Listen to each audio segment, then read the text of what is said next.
You are now listening to The Perfect Prana with Kyah Ann. What's poppin'? What's good? Hello, my friends. Welcome to the second season of The Perfect Prana Show on 88.1 FM WCRX, also available on Apple and Spotify. I'm Kyah Ann, your host and a yoga instructor on the Chicago scene. I am so happy, so blessed to be here with you guys today.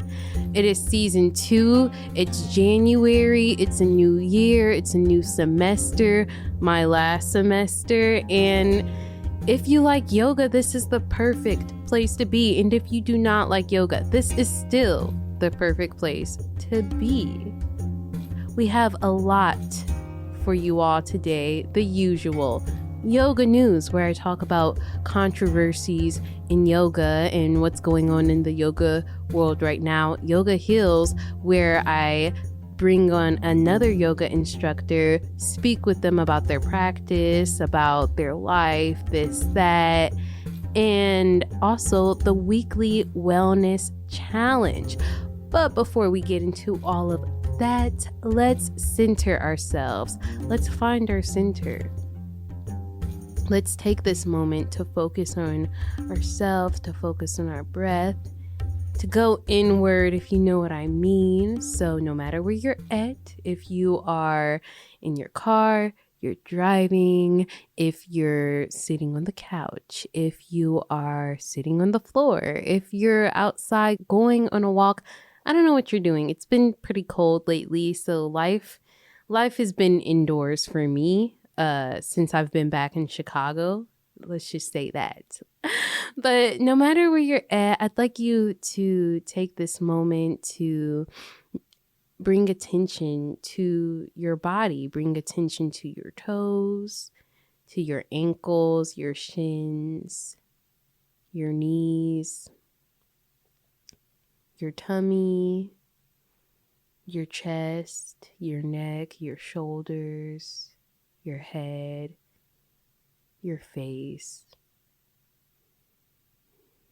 Take note of what these things feel like. What do the clothes feel like on your skin if you're wearing clothes? What do your feet feel like in your shoes? What do your feet feel like on the ground? What do your shoulders feel like? What does your chest feel like when you take a deep breath in? What does your belly feel like when you take that breath in? And go ahead and lengthen your spine.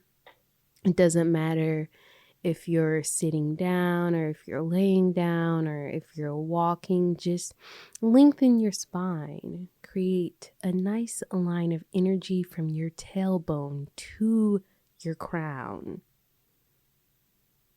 Roll your shoulders up and back. Open up your heart. Relax your eyebrows. Relax your jaw. And then take a deep inhale through your nose, right into your belly. And hold at the top. Exhale through your nose. Deflate your belly. Pull your belly button in all the way. And hold at the bottom. Take a deep inhale through your nose. And then exhale, let out a nice sigh, like releasing all the tension.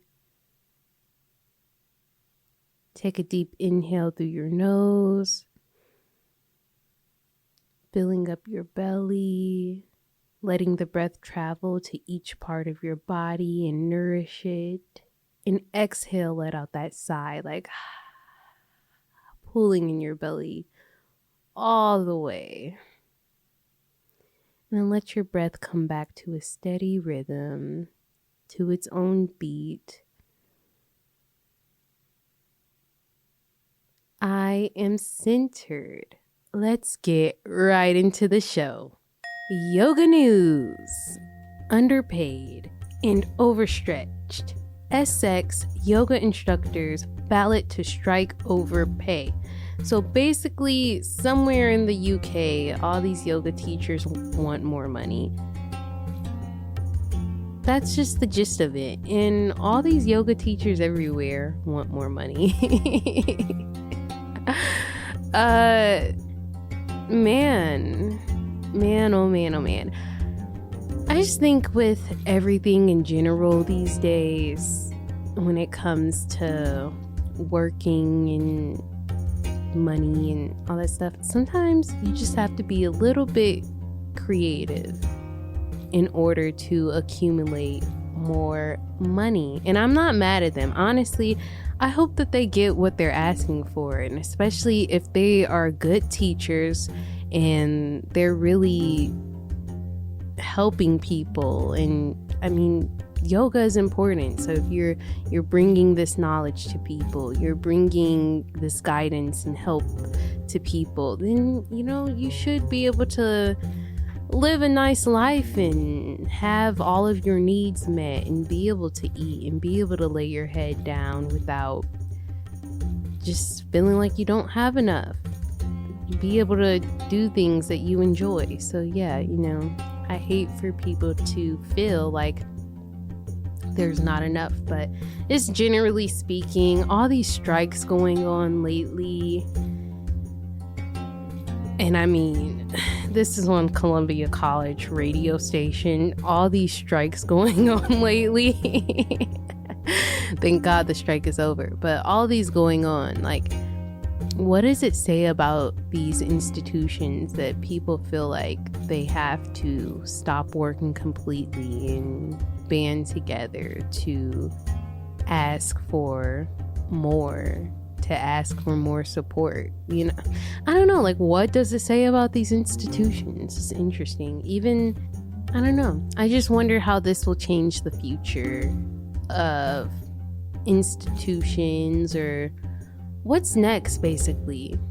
When people strike one institution or one entity, sometimes that entity doesn't change, or sometimes there is no winning, so then they start their own, and then soon people will be striking that new entity and upset with the new entity, and then the people will leave and start their own.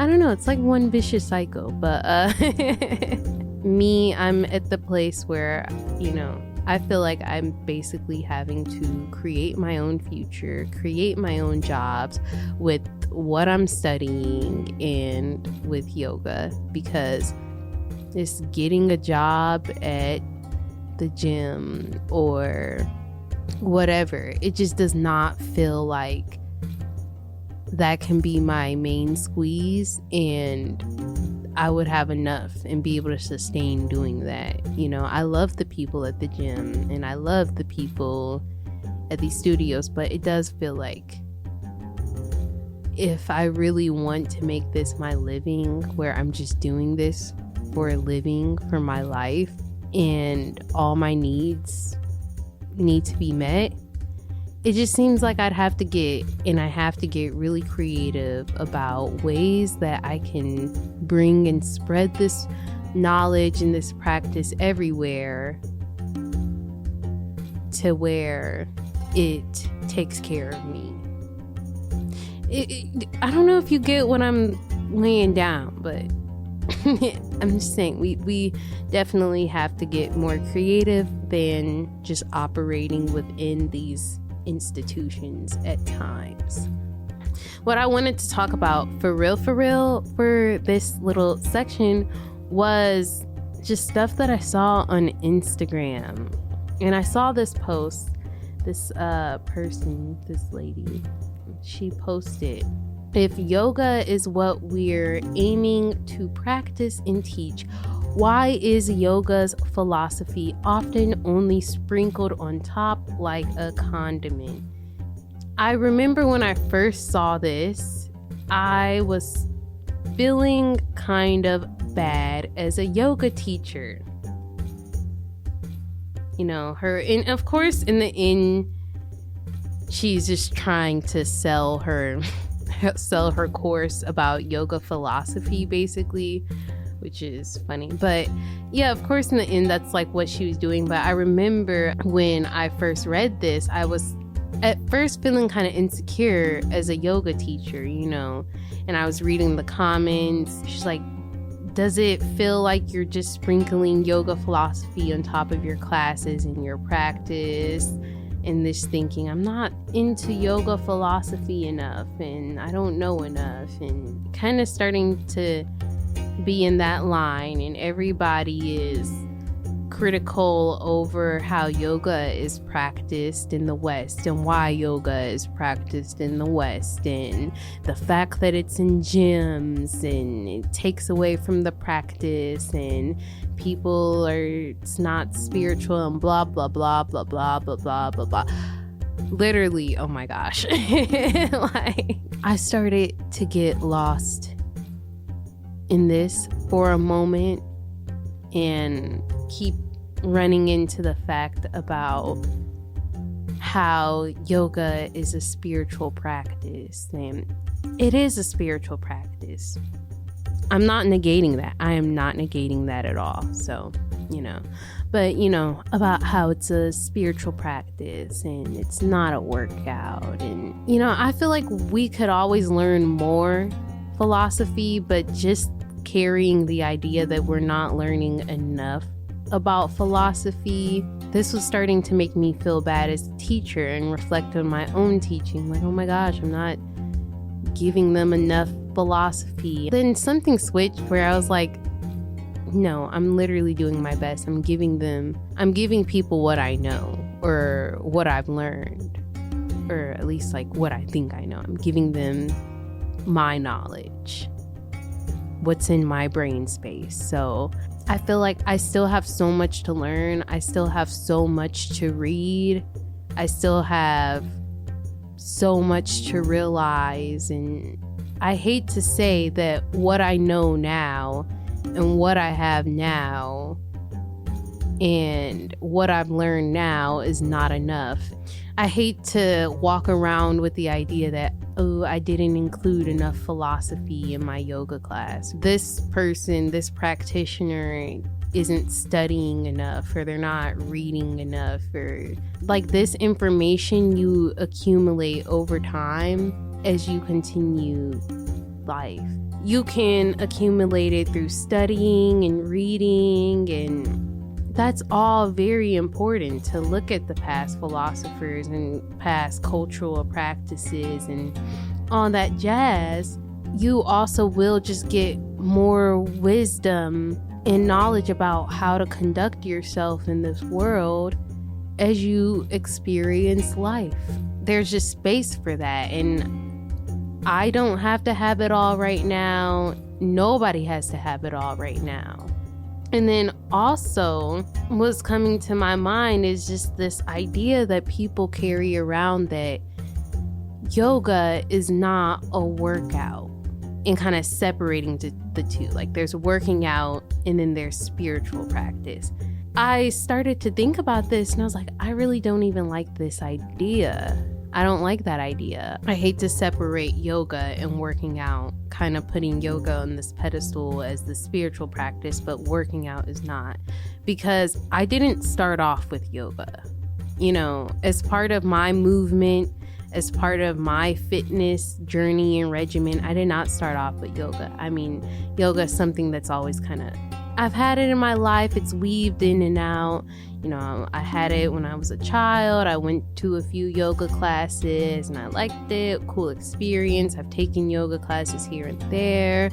When it came to me making some life-changing habits and ideas when it comes to movement and exercise, I did not start off with yoga. I started off with the bike riding. I started off with bike riding and running. And I transitioned to weightlifting, and then a little bit of yoga into my practice to help me with recovery. And I don't know, it's just on the Nike app.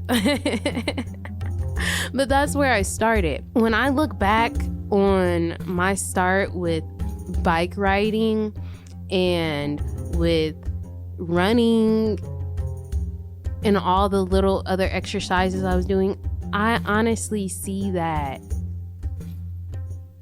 as spiritual. I still to this day feel like it had spiritual effects on me. When I was on my bike every day riding up that hill, I felt like it was spiritual. That was a spiritual experience. When self-improvement to me is a spiritual experience. I mean, honestly, almost every experience is a spiritual experience. And that doesn't mean every experience is positive, because there's bad spirits and good spirits and whatever, but it's all a spiritual experience. All forms of movement, all forms of deeper breathing helped me to reach my higher self.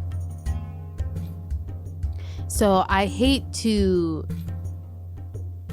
separate yoga and working out, because honestly, the runner's high I'd get, or even I'd get the same high during bike riding or whatever movement of just pushing it to my edge. Whatever high I'd get is pretty similar, if not the same, that I get from when I'm practicing in yoga. Getting deeper into my breaths, really syncing my movements with my breath. And yeah, I mean, yoga is different and it allows me space to try new things and just do things a little bit differently. But again, movement in general to me helps me to access my higher self. So I hate to just separate the two and kind of put yoga on the pedestal over working out. Like, I think working out, exercise, movement, it's all on the pedestal. People have asked me all before, like, oh, what are you doing? They see me doing yoga, like, what are you doing? Is that some sort of workout you're doing? I'm like, no, it's yoga. It's a spiritual practice. But like, honestly, it is a workout what I'm doing. But I can still do yoga and it doesn't have to be a workout. Like, it doesn't have to be to the same intensity of me doing a fast-paced vinyasa flow or going on a run, or it doesn't have to be to the same intensity, and it could still be yoga. To me, movement is yoga, but yoga is not movement. Yoga encompasses a lot. We've learned a lot last season in general. What yoga directly translates to bringing the mind, body, and spirit together. Like I said, I really think all movement does that. Yet, there's still people that move a lot, do a lot of working out, and they still have a lot of growth to do mentally. I'm sure they're a better person for the fact that they work out or move or exercise than if they didn't. So I don't think that it's an issue that people practice yoga for fitness purposes. It's hard for me to separate spirituality and physicality. It kind of seems like a package deal. I can't say what's going to happen to us when we leave this life. I know that there are physical things that I can do that put me in higher spirits, and it really just is that simple. I really see all movement as a spiritual practice. Yoga is amazing because Patanjali and other spiritual leaders and other messengers, and they have included movement into their practices, cultures, and religions. Movement is a part of that and weaved into it because it's important to lift up spirits and to keep continuing life. And if the West, we took this movement piece and we have put it in gyms and kind of seen as a fitness thing, But I don't think that that's necessarily wrong because it really is beneficial in those areas. You know, I understand having this level of detachment and not too focused on what your butt looks like or whatever. But I see it as more evidence of the East coming to the West, of Eastern practices coming to the West, people seeing the benefits and the power of these Eastern practices, these movement practices, these meditative practices, these prayer practices, these mantra practices. They see that and they see the power of it, and it's just coming to the West because it's true.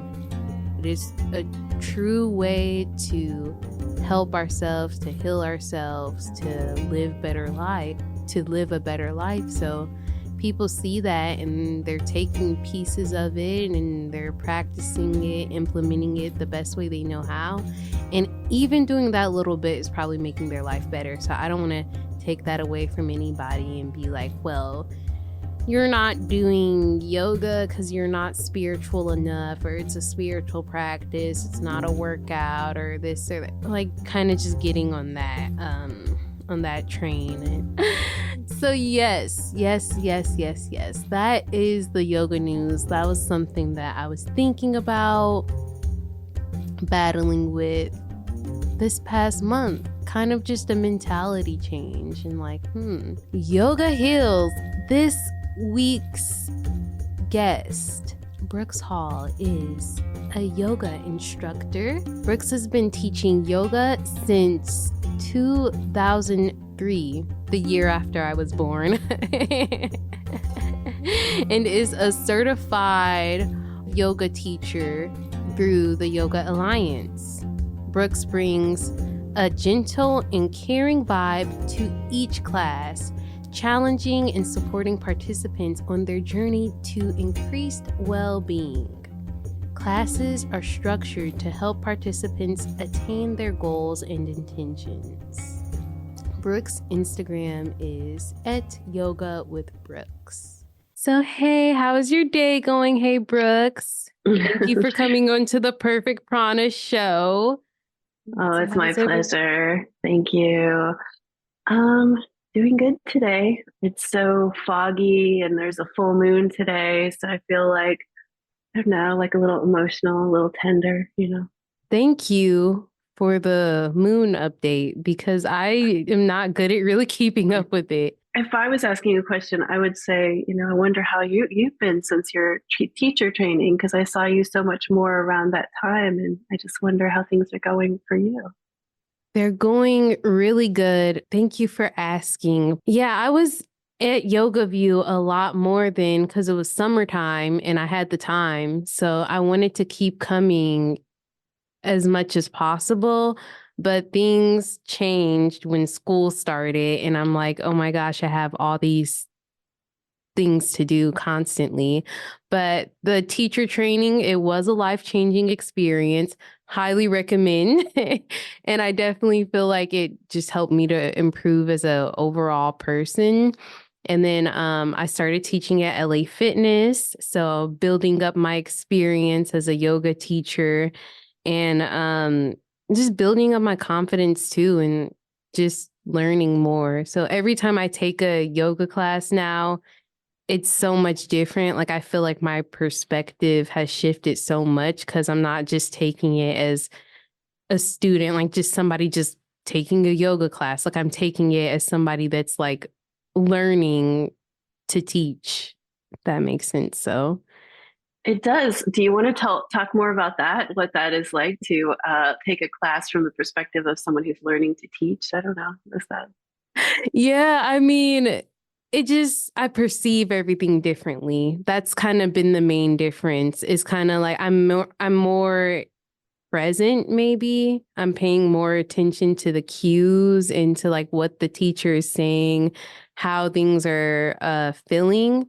Like, I really try to take each cue into account. I don't think that I was doing that before I did the teacher training. Like, so this is the cue that they said, and really like thinking about that and really feeling what they said, the perspective has changed. I know it's so huge. And when you say that, I think about how the power of words, like you literally feel it in your body. So when you say you're feeling each thing, I think about that and the impact of words and how it feels. Like, and so the way an instructor is using words is incredibly important and it affects everybody on a cellular level. Like you feel it. Yeah, I appreciate a good description, a good cue, and I take something from every class that I take. Every class that I've taken since my teacher training, even just social media, could be YouTube, whatever I'm seeing, I'm like a sponge. I'm just soaking it all up. And then like I turn around and teach it immediately. Or Mm-hmm. like I try to at least. Or like, how can I put this into my class? So it Mm-hmm. really influences me. It reminds me of that. There's some quote or saying around that a good teacher is really the best student. So you talk about being that sponge and then wanting to share it. It's like really being in that flow of the information moving and the very process of learning. Yes. So I literally am taking a yoga class this semester at school for my elective, and I'm really happy. I fought really hard to get into this class because it was like all filled up. But I'm like, if I have to take an elective, I don't want to choose anything else because this is my obsession right now. So I'm not it's like I can't take anything else. So I got into it, and even just like having to go to this class twice a week, I feel like it's going to help me become a better teacher. So that's been the focus. And I'm glad to be in the club now and in the yoga teacher club. And I'm so glad about it that I started a show and started talking to all my yoga teacher colleagues more and asking about their practice, which is a nice transition for me to ask you about when you started practicing and why you started practicing yoga. Okay. When I was like, I was either 7 or 8 years old, and my grandmother was really into yoga. And so she taught yoga as a way to kind of cool the grandkids down. And so we did some stretching in the evening, like when people were visiting my grandmother's house. And so it was kind of like play, but also learning things about like when you put your legs up the wall, how that's really relaxing. And, so I learned from my grandmother a little bit and continued to play from there because I remember playing with one of my friends a little bit later in childhood and just she showed me what she knew about yoga. And so, like, play. And then whenever I had an opportunity to do it, I would like, and I did take a course in college. Maybe I took two, but one of the second one I took this book from, and it's an old book because it was a while ago. I was in college a while ago, but it was like Richard Hittleman's like exercise plan. At the time, it was like kind of a popular book with this beautiful model doing all the different poses. So for a while after that, even when I transferred to go to the School of the Art Institute in Chicago, I like had that book with me. Like the teacher of that class, she said, "This is a book you could practice with your entire life."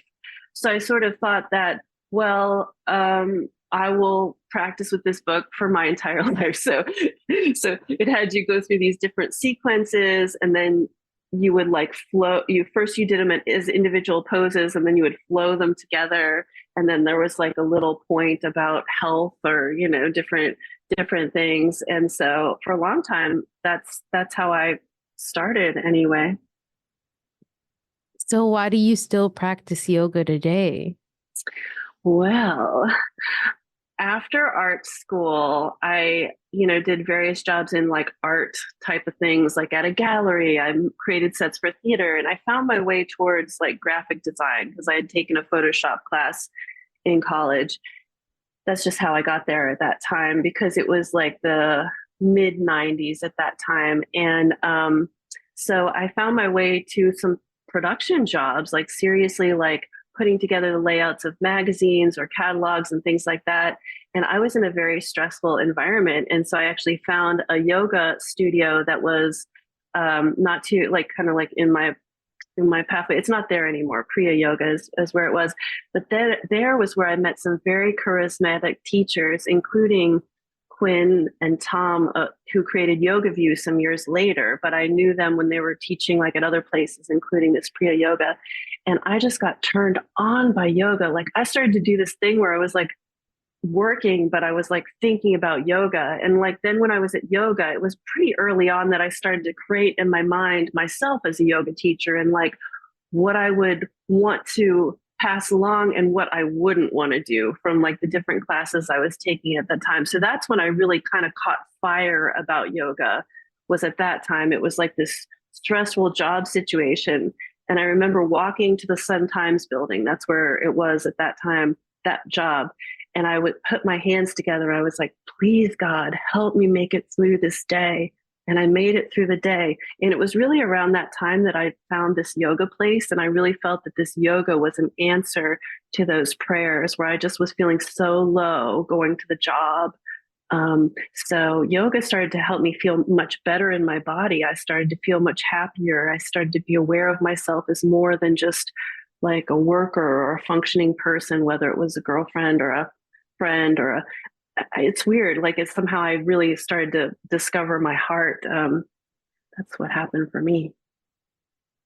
I love that you talked about getting visions because I get that all the time. I just love when I start to get visions and really just start to envision my future, honestly. And I just feel it all over my body. Like I just feel in my bones that this is the path. This is what I have to do. So it's like truly a beautiful experience that I hope everybody gets to have at a point in their life.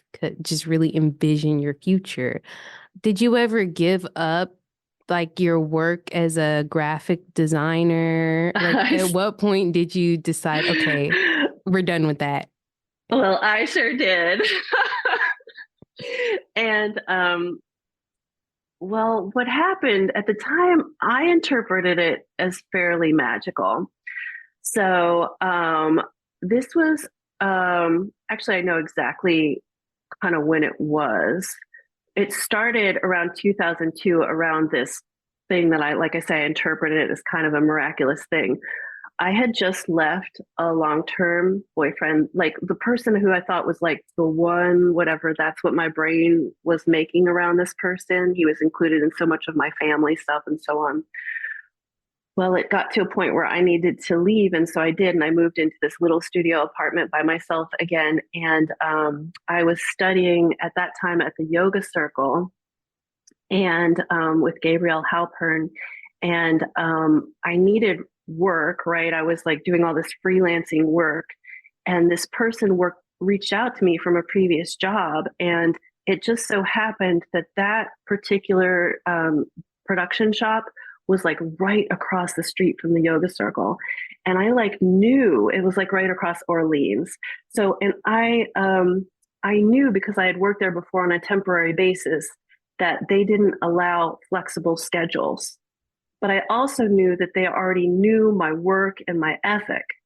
And so I was able to convince the boss there that on Tuesdays from 10 to 2, I would go over and train at the yoga circle and I would assist teaching as well. And then, so I was able to do that while I was doing this more intensive training. Like I really learned yoga to teach yoga kind of in an apprenticeship. So it was kind of like old school. That's really how I got my foundation and I got my first work based on this apprenticeship I had at the yoga circle. So I basically continued to take freelance jobs, putting together, like I was in charge of all the different parts of a catalog, working with account people and designers and photography. And I was just basically like the person who just made sure everything was in the right place. So that was that job. But then it just kind of, like I say, it was all kind of magical because it's like, I got this call about the job and it was right across the street from my yoga training. Perfect. And I was able to convince them of something that would have been impossible, but it wasn't. I was able to do it. And then, so I just kept doing that. And right away too, when that situation happened, I started to teach at this dance center 2 nights a week, yoga. And then it just started to build, So then I was teaching before work at East Bank Club and after work at the dance center. And then I started to get more private clients. And so I was just juggling everything for a while. I really felt like I had no time. I was working one thing or another or practicing, taking my own classes. And then at a certain point, well, actually, I'm going to tell you this part too, which is like that training started, like I said, 2002. But I was working in this cubicle doing that work of just made, the catalog, the production manager job. And I just remember just like sitting there. I felt my sitting bones in the chair, the kind of like yoga techniques of being there, my feet on the floor and all that. And I was like, 2005, yoga comes alive. That was like my thing. I told myself, I told my friends, I told my coworkers, I'm like, 2005, yoga comes alive. And that was the year that I transitioned to full-time yoga and I let go of the design stuff. But it was kind of weird because it's just sort of like one job ended and it was weird how it worked out because it wasn't like I was like, no, I quit, I'm moving to yoga. It was just sort of like that chapter kind of closed up and and I just kept getting more and more work, I think based on my enthusiasm and whatever people were feeling in my classes, and I was getting private clients and stuff like that. So it happened rather organically. So it all felt very magical at the time. Yeah, I mean, basically just describe manifestation. Honestly, because I was like, how did you get comfortable enough to be like, I'm done with this job? I want to raise my hand and say, I was not. I was not. I was not. I did not. You know what? When I was offered my first yoga job, I was like, oh my God, who the hell do I think I am? Can I do this? And so I asked my teacher at the time, it was Gabriel Halpern at the Yoga Circle. I said, can I do this? Is this okay? Is this okay for me to take this class on? It was like a big deal. I was like, I didn't know if I could do it. But he sort of did this thing where he blessed me as a teacher. I don't know, like maybe he thought I needed a ritual or something like that, and just said it for sure, so it gave me confidence to know that I had a teacher who believed in me, a mentor like that, and then also my first. I don't know how long this lasted, but for my first several years of teaching, it was almost like I felt myself to be the body of my teacher. This is weird, but I did not feel like I could stand as myself and teach. I was too afraid. Like my identity didn't include being able to do yoga teaching. It was like a big deal, a big transition. So for me, it was more like taking on the learning that I learned, especially from my mentor, And so it took me a long time to learn to stand as myself and teach yoga. And now I'm in a different phase of my teaching in my life. I've been teaching for, I can't really believe it, but I have been teaching for about a little over 20 years now. So I've had quite an arc. I've had a lot of life lived during this time of yoga teaching. Well, that was such a beautiful story. And it was perfect because, my next question was kind of like, what is something that you're working on within your practice right now? And then also, what does your daily practice look like? Yeah. So for the month of January this year, I cut out a couple of the things I had been doing because I'm someone who's always loving to learn different things. I mean, some of my things have included like when because I had focused a lot on Iyengar yoga, and there was a certain point where I felt like that form was so rigid. I just needed to kind of do something else. So I found my way to a belly dance class, and so over time I've done different things, and I felt like just those freeing movements were really helpful. So my most recent thing was after COVID. I completed the full improv program at the Annoyance Theater. I took some, so I've been doing improv. And but anyway, I felt like I was too spread out once again because I can just keep myself so busy. And so for the month of January, I just decided I was going to slow down. And so I focused a lot more on my meditation practice and writing. And just I wanted to have more focus within my personal life and try to get a couple of things done I've been trying to do. So my practice this month has been a little bit around slowing down. Another piece around my personal practice has to do with what really gets me about yoga is the way it helps me to work with my nervous system. So I am someone who has learned over the years that my nervous system has been affected by some trauma that I've experienced. And so what I found with yoga is I could sort of feel better, instead of feeling so anxious all the time or scared. Like if I'm honest, like I was walking around feeling so scared. And sometimes people would see it and think I'm very excited, but really inside, like I was I was having a hard time handling my own self, like almost like I needed everybody to hold me and so with yoga, I felt like I could actually learn to sit and to breathe and to be myself. And so it's still like that. Like there was a time, I was just thinking about this today for whatever reason, but like I use it almost like medicine sometimes. Like I was in a partnership a few years ago that is not happening. I'm in a different one now, actually. But at that time, there was someone who was very stressed and would kind of take it out on me at certain times. So sometimes in the middle of the night, I'm like whipping out my yoga mat and breathing and just doing some yoga. And like it just helps me to regulate my nervous system. So if something has me off, or if I say I'm weird, I don't get scared at night for whatever reason. Maybe it's not even about another person. Then I get up and I practice. I mean, that's just one of the ways, but it really is something where it creates a lot of soothing and connection for me. What are some of your philosophies in life in general? But then, like, you can infuse yoga into the mix if you like. Because this gets me, like, if I say, because there are things that I sort of focus on, like, I think radical self-acceptance is one of them. And it's really related to meditation for me as well, but just that I welcome myself fully as I am, to my practice. I want to be open to the parts of myself that are hidden that I want to protect, I want to keep away, because I want to be a fully integrated person. And so in my class, I do like to offer us those times when we can slow down and be with ourselves, because I think that that's the work in a way, is just to offer that up, because that's one of the ways that we can really learn, like even from like our ancestors, or the way we learned from parents or from each other. It's like sometimes things just get put away. We're so busy, and put away in our mind. I'm talking about like parts of ourselves. And so if you do take time to like slow down and journal, like it's not everybody's jam to sit still. Like it could be even a movement form, but to allow yourself to be with yourself and where the thoughts flow. I know some people even experience that with walking, or I've experienced it with riding a bike. But I really think that's one of the things. And it's also like, it's not simply enough, like it is a thing to open that up. But I think in order to do that, we have to feel safe.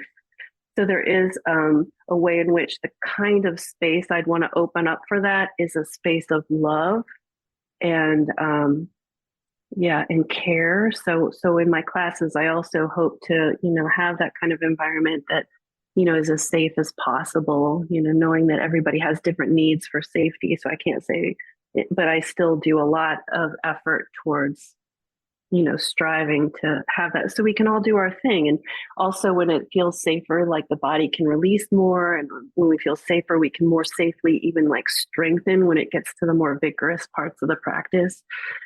So that's really my thing. I've been recently thinking about, because sometimes when I go back to like Yoga Sutras, or like I listen to like one of your podcasts just in preparation here too, and I was like, oh yeah, those pieces of philosophy are great, and those lists that you get to help learn. So I love those things, but I've struggled a little bit, because I do think that some of the like American teachers came back with some of the Indian philosophy, and sometimes there's a power dynamic related to patriarchy, which it's sort of like it can transmit something that's not healthy.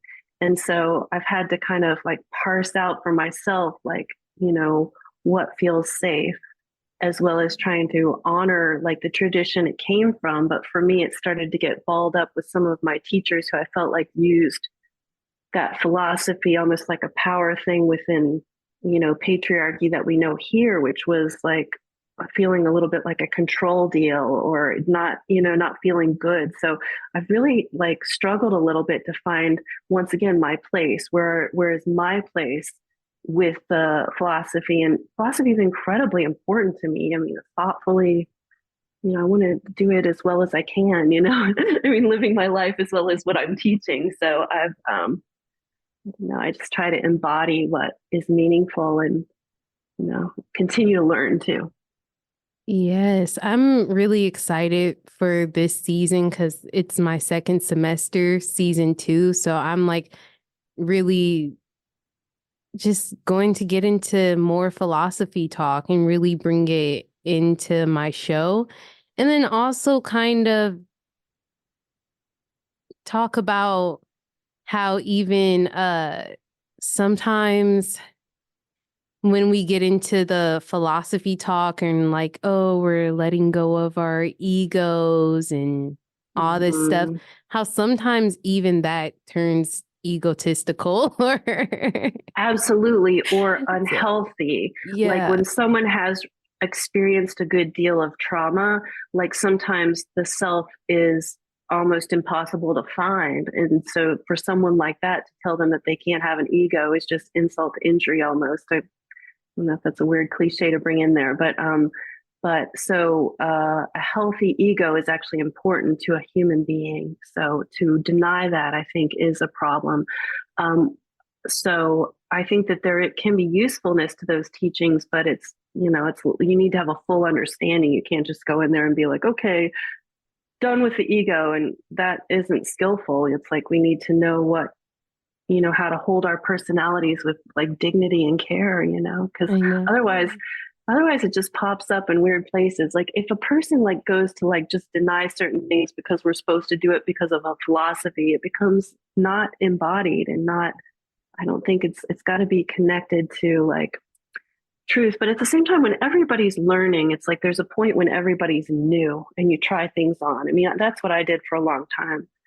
And I might still do it to a degree, but I do think about this time when I was just so excited about yoga, and yoga was everything. And I was like blogging about yoga and trying to put myself in every like, part of the 8 limbs of yoga. And it's like I did all these different things for myself, just trying to prove or something that I was really connected to this yoga and so on. And so, but that's a way to learn, a person learns by, you know, we might learn fitness by, lifting weights, just one rep at a time. And so when we're also training the mind, we might be trying on different pieces and finding out what feels relevant even for this time period, or what feels helpful, or are there pieces in it that are oppressive or not. I just think that we need to like look at it carefully, because relationships with each other in this time is the most important thing. A philosophy can be helpful though too for growth. So That's a philosophy within itself that relationships at this time are the most important thing. So, you know, however the practice is making you show up, or however, like whatever you think is making you show up to others in your life, that probably is the most important to take into account. Just because I know I want to be a safe person. Like we all want to be loved and we all want to be cared about and we want to feel accepted, and but we have to give those things in order to receive those things. Like I have to be a safe person to be around, and I have to literally embody acceptance and love so people can do that and have the space to give those things to me. So, and I can't do that if I am egotistical about not being egotistical or right. Oh, that's the worst. and the attitude I've noticed in the yoga world that there's like just an attitude with that I feel like everybody that studied it for a long time or just gotten super confident in anything. It could be health. It could be something other completely than yoga or even health, that sometimes it's like Yeah, you think you know it all, and then you find out there's more. There's more to Yes, know. that's part of the miracle of life. And see, that's true. So your philosophy, and I wanted to go back to overall self-acceptance. How do you balance self-acceptance with self-improvement? That's a delicious, good question right there. I really try to keep myself in check because sometimes if I see something that I want to improve, like I can be very harsh with myself. And I don't even know where some of those words coming from, honestly. Like, people talk about like an inner critic type of deal or whatever. And so sometimes when I see something that I want to change, a very harsh voice can come in.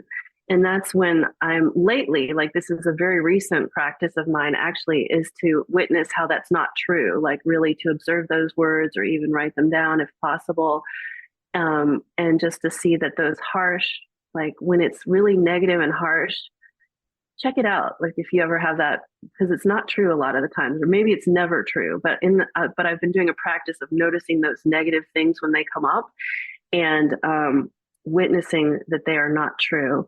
So when I want to change something, I do try to look at it and be gentle and just this, but then to try to make some simple steps, even write them down. I've gotten into different planners and journals and things like that because I do intend to grow. I think that I'm already like, I don't want to think that I'm like, if I imagine myself and my future self, I don't think there's a hierarchy, like my future self is necessarily better than me. So I don't think that that's true.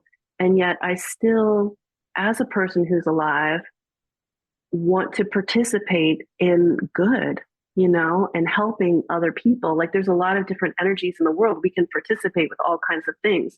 Like when I made that career leap from, I don't know, there was times when I told myself that yoga was so much better for people than creating junk mail. Like I just, that's sometimes I'd reduce my whole job into like, this design stuff I was doing, marketing stuff. And I was like, I'm just helping create junk mail, whatever that was. I know I was doing other things too, probably.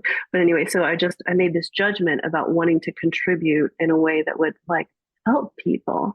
So I think it's really important to try to bring a clear vision and being open to when you see something that's off, even with yourself, and but to bring a clear eye and compassion and be like, okay, these are the things I don't want to do, say, or these are the things that are going to help make. So there is a way in which I do seek to improve. I think as a culture, we really need to seek to make ourselves better as a group, getting along better and things like that.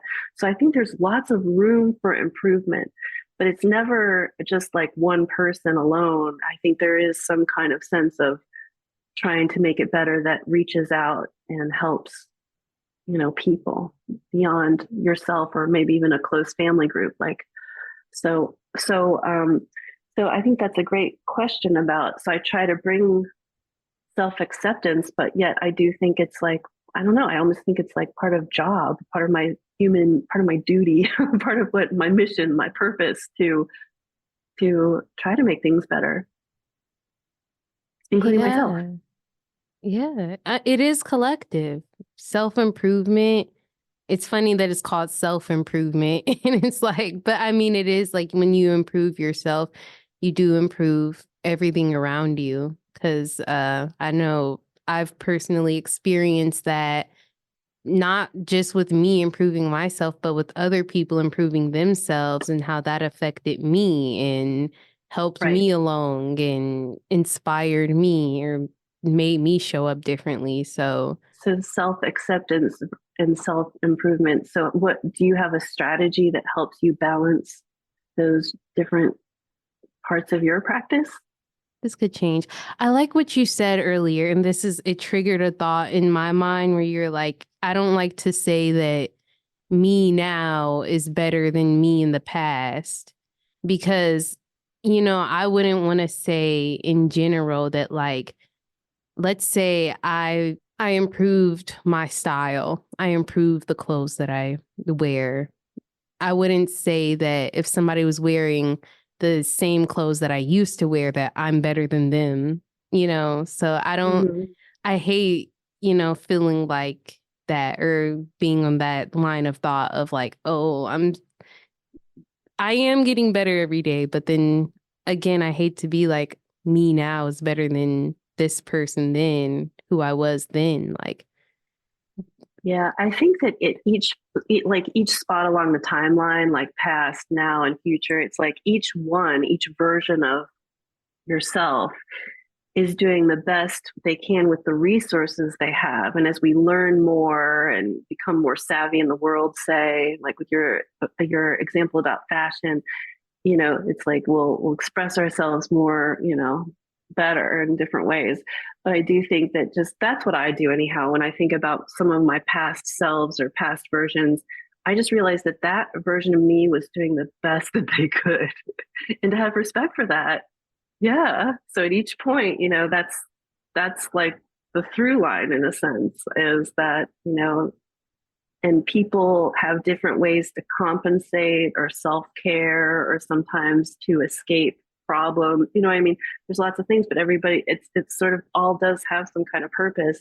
People are doing the best they can. So I think that about myself across different moments of time. And I also think that about, people in general, people I know. I think people are doing the best that they can, and we're all struggling in ways and we're all succeeding in ways. And, that is a good point. I always say that. I think everybody's doing the best that they can too, and if they could do better, they probably would, but they just don't know how. Or I think that's true. yeah.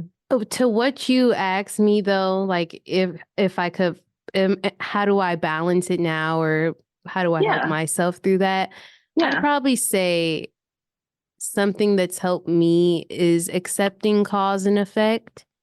And, self improvement for me is about getting through the hard things or things that are really like troubling my spirit. So I would say just accepting and again, getting more objective about the fact that if I do this, this is the outcome. Since I did this, this is what I have to deal with now. Doing this for a long time will make it harder to do this or will make it harder to change or, just kind of accepting that like every effect has a cause and I did this. So it's going to be a process to do something different.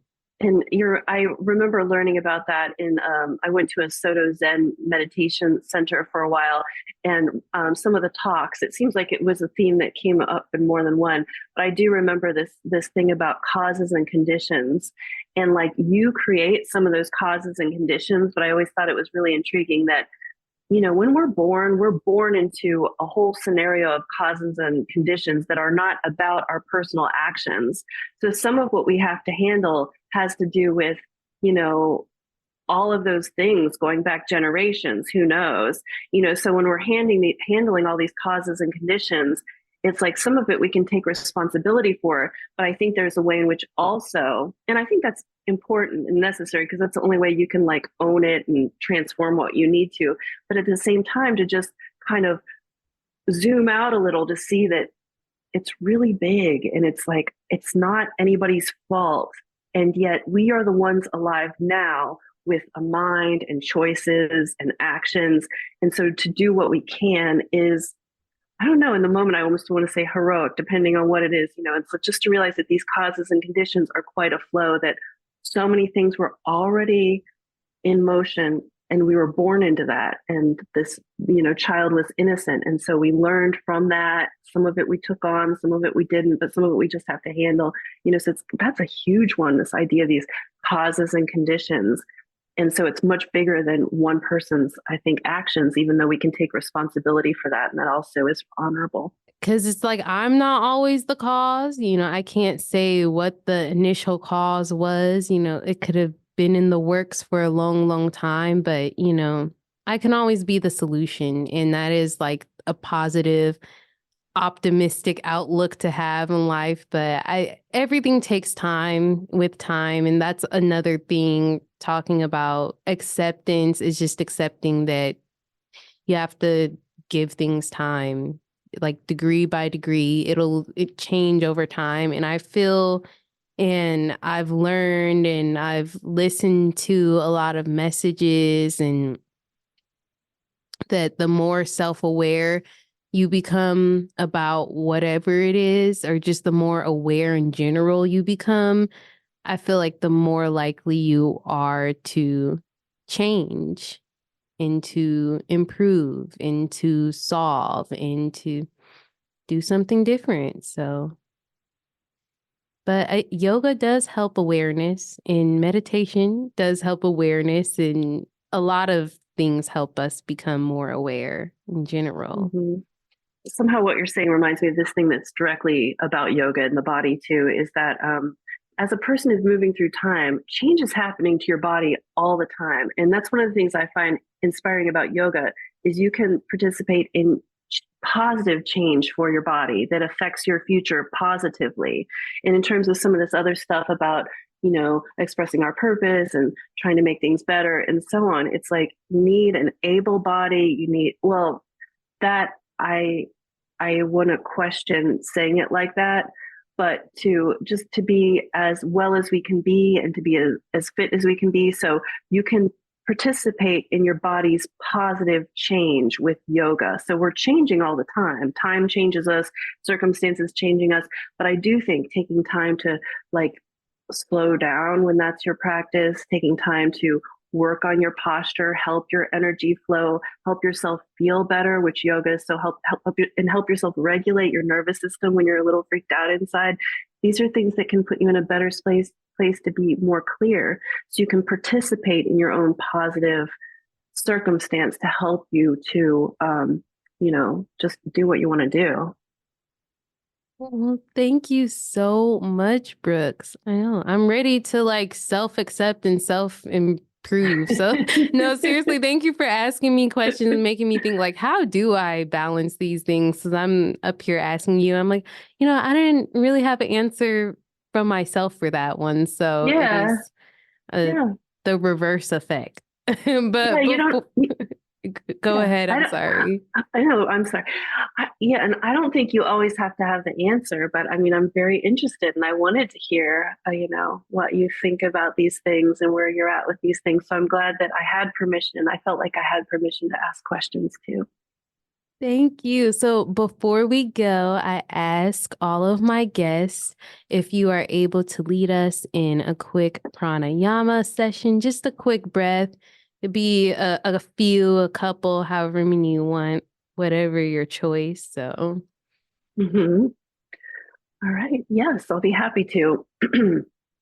I'm going to call this a breath of self acceptance.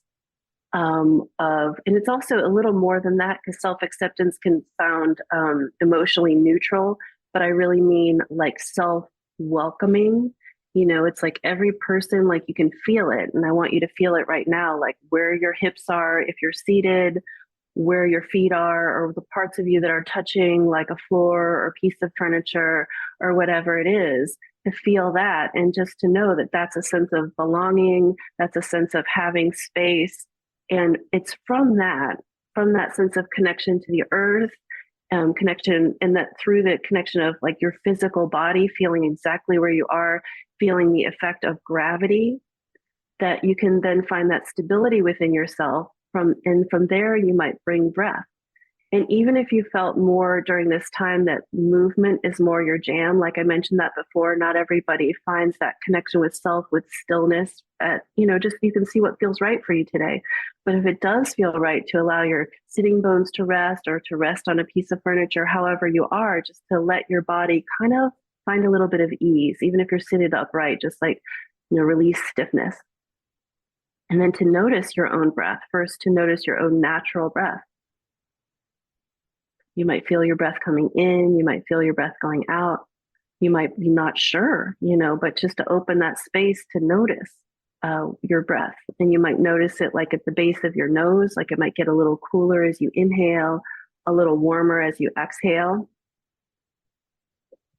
And just to witness what is true for you right now. And depending on how long you practice breath awareness, you might notice certain thoughts coming through.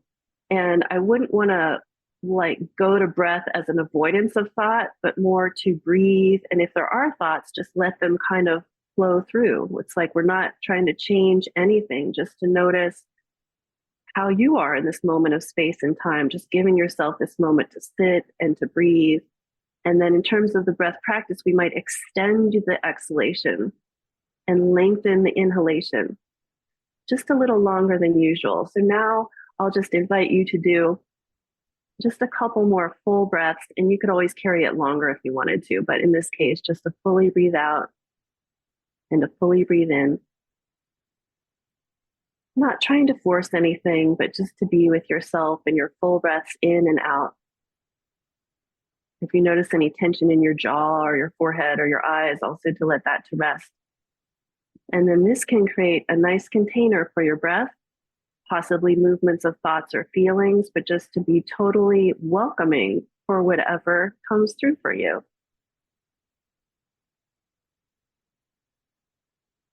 And just one more full breath right now.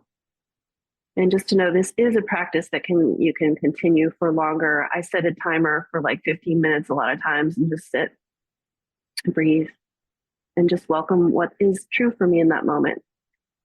So another fuller breath in and fuller breath out. And thank you for practicing with me. Thank you, Brooks. Namaste. Yeah. Namaste. Do you have a different greeting for or a different way to seal your class? Yes, I do. I do an honoring practice. I mean, if I was to shorten it right now, I would just say, I bow to the divine within you. And in honor of that translation of the word namaste, thank you so much. Weekly Wellness Challenge.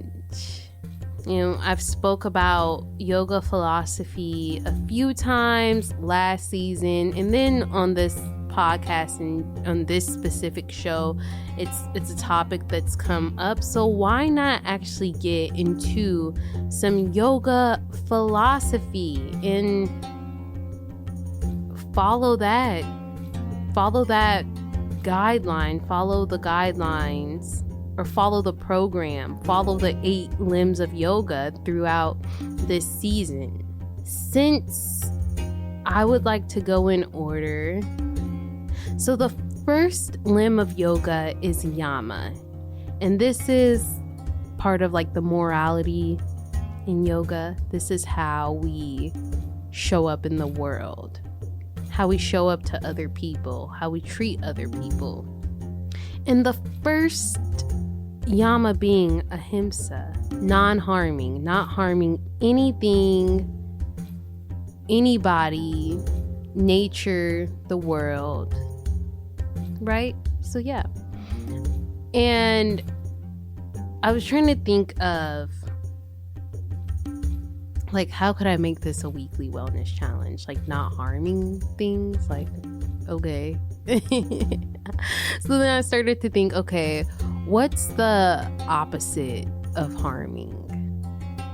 So if harming something is to damage it, to ruin it, then I guess the opposite of harming something would be to improve it or to help it, to heal it, to recover it. And I don't know, we could apply that to ourselves. I know this is about how we show up in the world, but it's a cliche and it's common saying that I wouldn't give to or I wouldn't do to others what I wouldn't give to myself or do unto myself, right? So I would say this week's weekly challenge is, let's just do one action this week that improves us or nourishes us or heals us. And it could be whatever you want. There is complete freedom, but I would encourage everybody to just think about that. Like, what is something that feels healing or nourishing, or helps me along, does the opposite of harm me, and does the opposite of damaging me? Because it's non-harming, so we got to do something to combat the harm, you know? I'd say it could be like eating a good, nourishing, home-cooked meal, or researching some physical therapy movements to help with that weird knee that's been hurting. Or it could be journaling, drinking a cup of tea, like whatever feels like it helps to repair you and, again, do the opposite of damage you. But yeah, so whatever, it could be whatever you want. There is complete freedom. I don't know what I'm going to do yet, but the goal is just to do it, and then to do it with intention, and to just think about how I'm doing the opposite of harming myself right now. I'm repairing myself. This is something that's repairing me. It's repairing me physically. It's repairing me spiritually, mentally, emotionally, or whatever. And so I don't know what I'm gonna do yet, but I'll think about it, and then I might even journal about it so I can come back and talk to you guys about what I did to repair myself this week. So yeah, that's the weekly wellness challenge. Before I go, I like to end with a quote, and this week's quote: Nam Myoho Renge Kyo, translating to, I dedicate my life to the wonderful law of cause and effect. And I chose this quote because, again, I brought it up a little bit earlier in the episode with my conversation with Brooks. And it's just something that's been on my mind lately. I had a wonderful sauna buddy the other day who was Buddhist, and she started talking about Buddhism and her practice and their chant. And she was just talking about cause and effect. And it's just a reoccurring theme in my life. I remember when my dad first started talking to me about cause and effect, and I thought that I understood it deeply, and I'm sure I did. But then now, with this coming back to the forefront of my mind, it feels like, it feels like I'm understanding it deeper now, or something. Like, somehow I am. But it's just cause and effect. It's been on my heart lately. It's been in my mind lately. And I dedicate my life to it. And I bow to it. And I like that this quote said to the wonderful law of cause and effect, because I think at times we might feel like, I hate cause and effect. Like, I was just talking to somebody earlier today, to somebody in my life, and they were just saying, like, I wish I could do this and then not experience the consequence for this action. And sometimes I think we have to make ourselves, we have to set ourselves up, we have to truly change ourselves to want positive things for ourselves, to want positive actions for ourselves, so we can get positive consequences for ourselves. That makes sense. It is like a real mindset shift. Like, I'm now getting to the point, and I've gotten to the point with certain actions in my life, like, where I used to want to do this. Let's say this is eating ramen, because I used to be on an instant ramen diet. I want to eat as much instant ramen as I want without feeling the negative effects from it. And I think, though, I've truly changed my heart and my mind to want to eat things that don't give me the negative effects.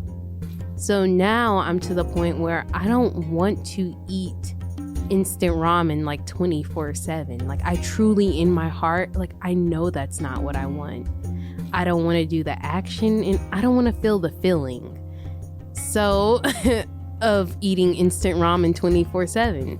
So I think, though, that was a beautiful quote, just because it is a wonderful law of cause and effect, and I think that it gives us a lot of power. So yeah, with that being said, it has been a great show, and again, I'm so glad to be back with you all. Tune in to the Perfect Prana show on 88.1 FM WCRX, also available on Apple and Spotify. Follow me on Instagram at consistently Kyah. Keep up with me. See what my practice is looking like. I'm still working on social media, guys, so give me grace. Okay? And with that being said, may the light and darkness within me bow to the light and darkness within you. Namaste.